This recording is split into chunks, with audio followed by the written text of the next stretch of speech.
Antes de entrarmos em oração, aquietamos o coração para ouvir a voz de Deus.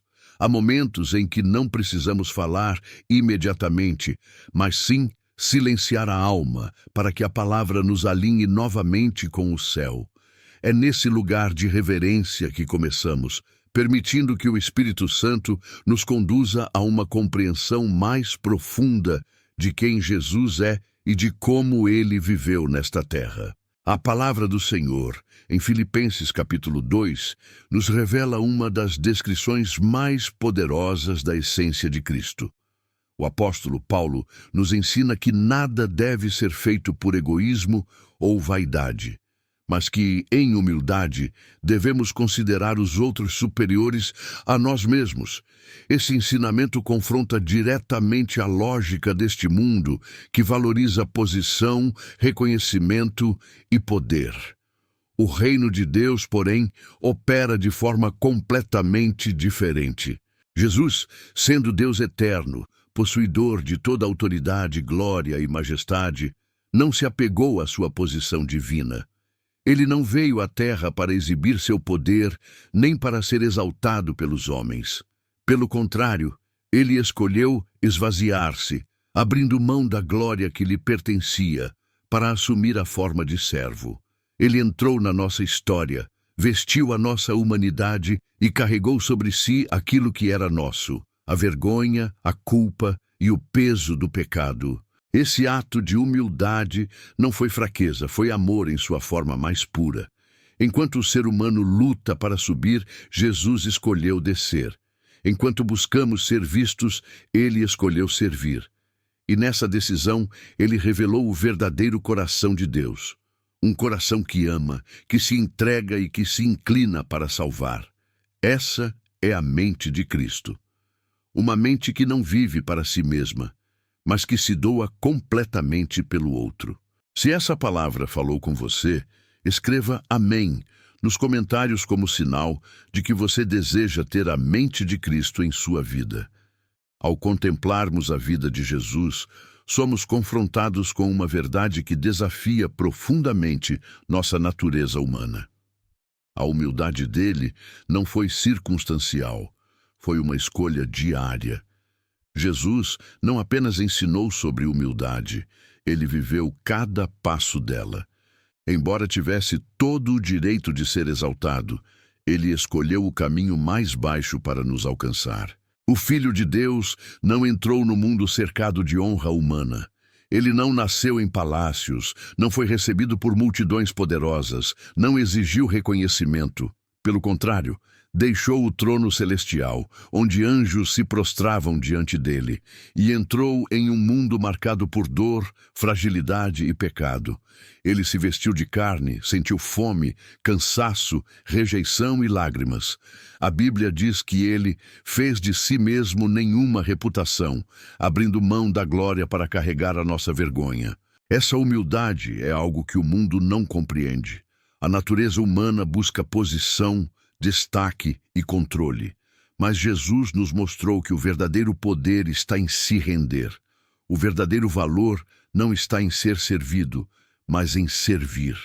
Ele se inclinou quando todos esperavam que ele se levantasse. Ele se abaixou para lavar pés, quando poderia exigir coroas. E Paulo nos lembra que essa mesma atitude deve existir em nós. Somos chamados a viver sem ambição egoísta, sem orgulho disfarçado, sem a necessidade constante de provar nosso valor. A humildade de Cristo nos ensina a olhar além de nós mesmos, a considerar o outro, a amar sem esperar retorno. Quando escolhemos a humildade, escolhemos andar no mesmo caminho que Jesus trilhou. Um caminho que talvez não seja fácil, mas que sempre conduz à vontade perfeita de Deus. Se você deseja aprender a andar nesse caminho de humildade, declare isso escrevendo "Glória a Deus" nos comentários. A humildade de Jesus se manifestou de forma ainda mais clara na maneira como ele escolheu servir. Ele não veio à terra para ser servido, aplaudido ou reconhecido. Ele veio com um propósito muito maior: entregar sua vida em favor de muitos. Jesus, o Rei dos Reis, assumiu a posição de servo, mostrando que no reino de Deus a grandeza é medida pela disposição de servir. Imagine por um instante a profundidade dessa cena. Aquele que criou os céus e a terra, que formou as estrelas com o sopro da sua boca, se ajoelha diante de homens comuns e lava seus pés. As mesmas mãos que moldaram o universo tocaram os feridos, abraçaram os rejeitados, curaram os doentes e levantaram os caídos. Ele serviu não apenas amigos, mas também estrangeiros, marginalizados e até aqueles que mais tarde o trairiam. A vida inteira de Jesus foi um ato contínuo de entrega. Ele serviu quando ninguém estava olhando, serviu quando não houve reconhecimento, serviu quando o custo era alto. E o maior serviço que ele ofereceu foi na cruz, quando entregou sua própria vida como resgate pelos nossos pecados. Ali, ele carregou sobre si a culpa que não era sua, pagando um preço que nenhum de nós poderia pagar. Esse é o coração de Cristo, um coração disposto a se esvaziar para que outros tenham vida. E ele nos convida a viver da mesma forma. Servir não apenas quando é conveniente, mas quando é necessário. Servir não para ser visto, mas por amor e obediência ao Pai. Quando escolhemos servir, refletimos o caráter de Jesus ao mundo. Tornamo-nos instrumentos vivos do seu amor, da sua graça e da sua misericórdia. Se você escolhe dizer sim a uma vida de serviço como a de Cristo, escreva "Eu sirvo ao Senhor" nos comentários como declaração de fé. Talvez uma das marcas mais profundas da vida de Jesus tenha sido sua obediência absoluta ao Pai. Ele não obedeceu apenas quando era fácil, confortável ou compreensível. Jesus obedeceu quando a obediência exigiu entrega total, dor extrema e renúncia completa. Sua fidelidade não foi parcial, foi inteira até o fim. No jardim do Getsêmani, vemos o peso dessa obediência. Ali, Jesus sentiu a angústia que nenhum ser humano jamais experimentou. Sua alma estava profundamente triste, o sofrimento era real, o medo não era fingido. Diante do que estava por vir, ele clamou ao Pai, pedindo que, se fosse possível, aquele cálice fosse afastado, mas logo em seguida fez a declaração mais poderosa de submissão que alguém poderia fazer: "Não seja feita a minha vontade, mas a tua." Naquele momento, Jesus venceu a maior batalha antes mesmo da cruz. Ele venceu a luta entre o querer humano e a vontade divina. E foi essa decisão que o levou até o Calvário, onde ele se entregou completamente para a salvação da humanidade. A obediência de Cristo não foi barata, custou sangue, lágrimas e a própria vida. E essa mesma obediência é o convite que ele faz a nós: obedecer quando dói, obedecer quando não entendemos, obedecer quando precisamos morrer para nossos próprios desejos, planos e vontades. A verdadeira obediência sempre custa algo, mas também sempre gera vida. Quando escolhemos obedecer a Deus acima de tudo, mesmo em meio à dor, estamos dizendo que confiamos nele mais do que em nós mesmos. Se você decide hoje obedecer a Deus, mesmo que isso custe algo, escreva "Eu confio em Deus" nos comentários. Quando a palavra nos diz: "Tende em vós o mesmo sentimento que houve também em Cristo Jesus", ela não está fazendo uma sugestão leve ou opcional. Trata-se de um chamado à transformação profunda. Deus não nos convida apenas a admirar Jesus à distância, mas a permitir que sua mente, seu caráter e sua forma de viver sejam formados dentro de nós. Ter a mente de Cristo significa viver de maneira contrária à lógica deste mundo. Significa abrir mão do orgulho, da autopromoção e da necessidade constante de reconhecimento. Significa escolher a humildade quando o ego quer se levantar, escolher o serviço quando o conforto nos chama, escolher a obediência quando o caminho parece difícil demais. Esse processo não acontece de uma vez. Ele é construído diariamente, nas pequenas decisões, nas atitudes silenciosas, nas escolhas que ninguém vê. Muitas vezes, nossa carne resiste. O orgulho tenta nos dominar. O desejo de controle fala alto e a vontade de desistir aparece. Mas o Espírito Santo que habita em nós nos capacita a viver esse padrão sobrenatural. Deus não nos pede algo sem antes nos oferecer graça suficiente. Ele nos dá força para morrer para o velho eu e nascer para uma nova forma de viver. À medida que permitimos que a mente de Cristo seja formada em nós, começamos a enxergar as pessoas com mais compaixão, a reagir com mais amor e a caminhar com mais sensibilidade espiritual. Esse é o verdadeiro discipulado. Ser moldado à imagem de Jesus, mesmo quando isso exige mudanças profundas em nosso interior. Se você deseja que Deus transforme sua mente e seu coração segundo o padrão de Cristo, escreva "Transforma-me, Senhor", nos comentários. A palavra de Deus nos revela um princípio imutável do reino. Primeiro vem a humilhação, depois a exaltação. Jesus viveu esse princípio de forma perfeita. Ele se esvaziou, se fez servo, obedeceu até a morte, e somente depois disso, Deus o exaltou soberanamente, dando-lhe o nome que está acima de todo nome. Nada na vida de Cristo foi por acaso.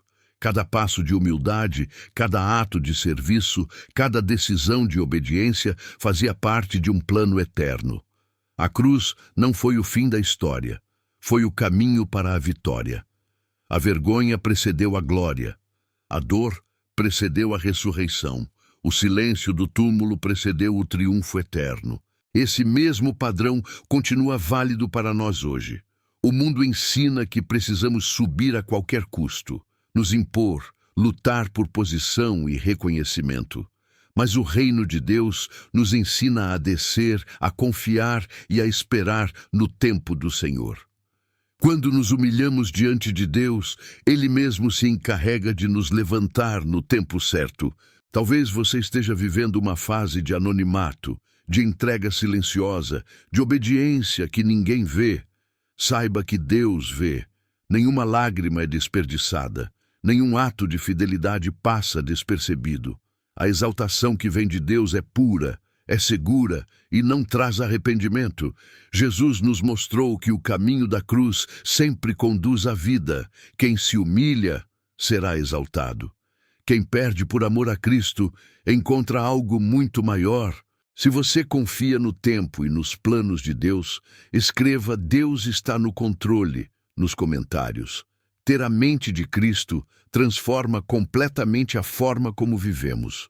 Já não caminhamos guiados por aplausos, aprovação humana ou desejos passageiros. Assim como Jesus, passamos a viver com os olhos fixos na vontade do Pai. Ele não viveu para agradar pessoas, mas para cumprir um propósito eterno. E esse mesmo chamado repousa sobre nós. Viver para a glória de Deus significa fazer escolhas conscientes todos os dias. Significa servir mesmo quando ninguém reconhece. Permanecer fiel quando é mais fácil ceder. Amar quando fomos feridos. Continuar obedecendo quando o caminho parece solitário. Jesus não foi movido por emoções instáveis, mas por convicções firmes. Sua vida foi marcada por propósito, não por conveniência. Somos chamados a ser luz em meio a um mundo confuso, instável e cheio de contradições. Enquanto muitos murmuram, reclamam e se rendem à amargura, Deus nos convida a viver de maneira irrepreensível, refletindo sua luz através de atitudes, palavras e decisões. Nossa vida se torna um testemunho silencioso do caráter de Cristo. Isso exige maturidade espiritual, exige renúncia, exige dizer não ao ego para dizer sim a Deus. Mas quando escolhemos viver dessa forma, algo poderoso acontece. Pessoas começam a enxergar Jesus através de nós. Nossa obediência se transforma em ponte para que outros conheçam o amor de Deus. Viver para a glória de Deus é a maior honra que podemos ter nesta vida. Se você escolhe viver para glorificar o nome do Senhor acima de tudo, escreva "Minha vida é para Deus" nos comentários. Deus não busca um coração dividido. Ele não se agrada de uma entrega parcial, nem de uma devoção pela metade. A palavra nos lembra que, quando nos aproximamos de Deus com sinceridade, Ele se aproxima de nós. Esse chamado é um convite à inteireza, a uma vida sem reservas, sem ídolos escondidos, sem áreas que ainda não foram colocadas aos pés da cruz. Muitas vezes dizemos que amamos a Deus, mas permitimos que outras coisas ocupem o lugar que pertence somente a Ele. Conforto, segurança, reconhecimento, dinheiro ou até mesmo o medo podem se tornar obstáculos silenciosos. O Senhor, em sua misericórdia, nos chama hoje a examinar o coração e permitir que Ele purifique tudo aquilo que nos afasta de uma comunhão profunda. Ter a mente de Cristo é viver com um coração focado, firme e decidido. É colocar as mãos no arado e não olhar para trás. É escolher avançar, mesmo quando isso exige deixar coisas para trás. Deus honra quem o busca de forma sincera, sem duplicidade, sem negociações internas. Quando entregamos tudo a Deus, Ele não nos esvazia. Ele nos preenche, Ele substitui a confusão por clareza, o medo por fé, a instabilidade por convicção. Um coração inteiro diante de Deus se torna um altar vivo, onde a presença dEle habita e transforma tudo ao redor. Hoje, o Senhor nos chama a renovar nossa entrega. Não apenas com palavras, mas com decisões reais, profundas e permanentes. Se você deseja entregar seu coração por inteiro ao Senhor, escreva "Meu coração é teu, Senhor" nos comentários. Chega um momento na caminhada cristã em que precisamos fazer uma escolha clara e definitiva. Ou vivemos totalmente para Deus, ou continuaremos divididos entre o céu e a terra. Jesus foi muito direto ao nos ensinar que ninguém que coloca a mão no arado e olha para trás está apto para o reino de Deus. Isso não é dureza, é amor. E Deus sabe que uma vida dividida sempre gera cansaço, frustração e confusão espiritual.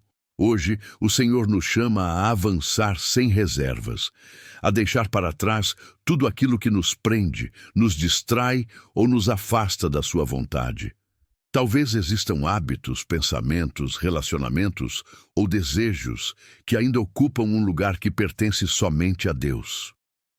Em sua graça, Ele não nos acusa, Ele nos convida.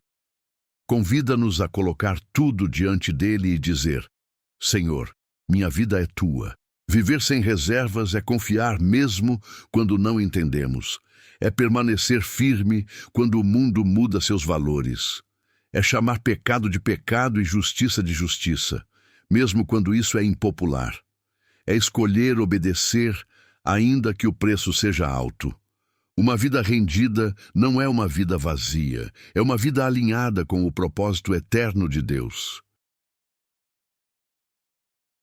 Quando nos entregamos por completo, Deus quebra correntes invisíveis, remove ídolos escondidos e nos fortalece para caminhar com liberdade.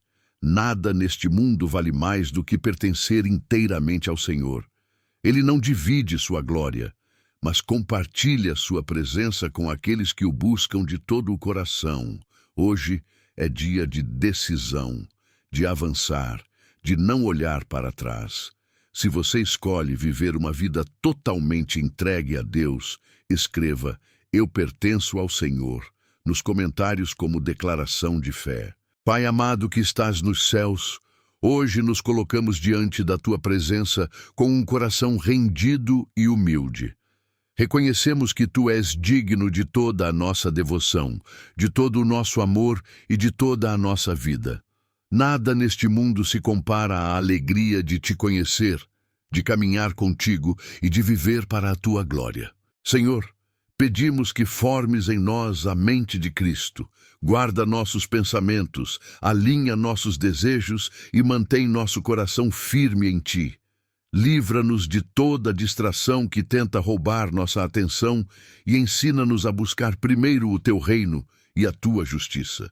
Que nossa vida seja um reflexo da tua luz em meio a um mundo tão carente da tua verdade. Perdoa-nos, Pai, por todas as vezes em que fomos mornos, divididos ou negligentes na nossa entrega. Lava-nos, purifica-nos e renova-nos por dentro. Remove todo orgulho, toda ambição egoísta e todo ídolo que, porventura, tenha ocupado o teu lugar. Nós colocamos tudo aos teus pés, sem reservas, sem condições.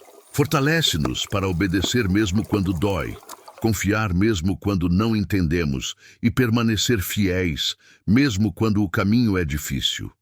Que nossa vida glorifique o teu nome em cada atitude, palavra e decisão. Usa-nos como instrumentos do teu amor, da tua graça e da tua verdade. Nós te agradecemos, Jesus, porque tu te aproximas quando nos aproximamos de ti. Obrigado por tua misericórdia que nos sustenta, por tua graça que nos transforma e por teu amor que nunca nos abandona. Declaramos que nossa vida pertence a ti, hoje e para sempre. Em nome poderoso e precioso de Jesus Cristo. Amém. Se essa oração representa o clamor do seu coração, escreva "Amém, eu recebo" nos comentários e creia que Deus está agindo na sua vida.